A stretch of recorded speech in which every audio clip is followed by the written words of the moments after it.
Eto guys, nandito tayo ngayon sa Ortigas Avenue at inabot ako ng alas 12 dito sa pagbabangko. At dito ako kain kay nanay.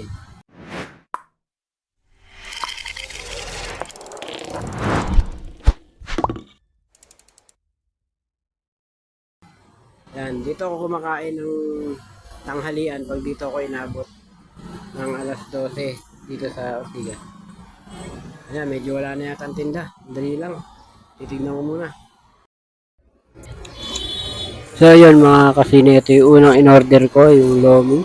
Tapos yan, naubos na yung kanin ko. Tapos, yan, dito lang nalagay yung lomi kasi walang lalagyan si nanay. Si nanay, dito ko kumakain sa kanya. Tapos, itong kanin yan, dyan lang nakalagay. Medyo naubos ko na, no? Tapos may lumpia, suka na lang. So, ganito talaga yung buhay nung isang rider pag naabot dito sa kalsada.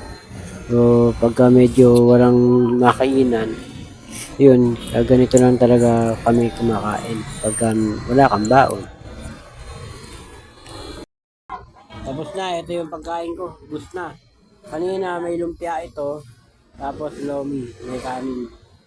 Dito ako kumakain kay nanay, yan, nanay. Dito ako kumakain pag inabutan ako dito sa Ortigas. Yan, may tindahan si nanay dito sa gilid. Ayun yung motor ko. Ano yan eh, kuripot? Kuripot daw ako. Kasi dito ako kumakain. Ayaw sa mamahaling restaurant. Oo. Magkano lang pagkain dito? Mura lang. Pagkain ko lomi.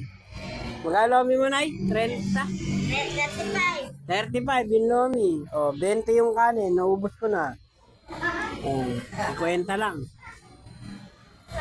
Yan. Dito ako kumakain pag inabot ako dito sa Ortigas ng alas 12. Yan.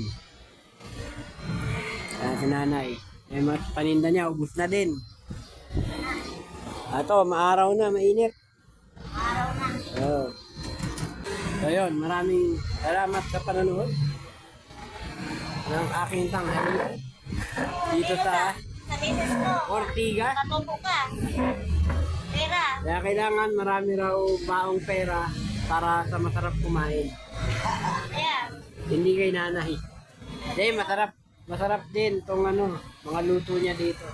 Sabihin mo kay misis mo, mag-ano ng pera. Masarap din yung mga luto ni nanay dito, kaya dito ako kumakain.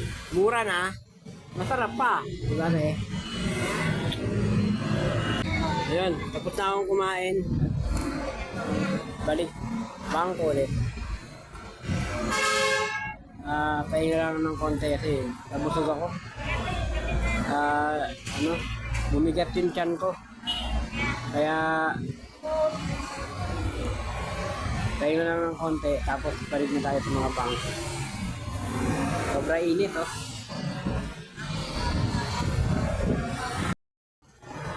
Ayan na si nanay, nagligpit na, ubos na yung paninda niya, kaya uwi na sa doon. Doon siya nakatira sa loob. So tayo naman ay babalik na sa ating trabaho para matapos na tayo agad. So salamat sa panonood mga kasine.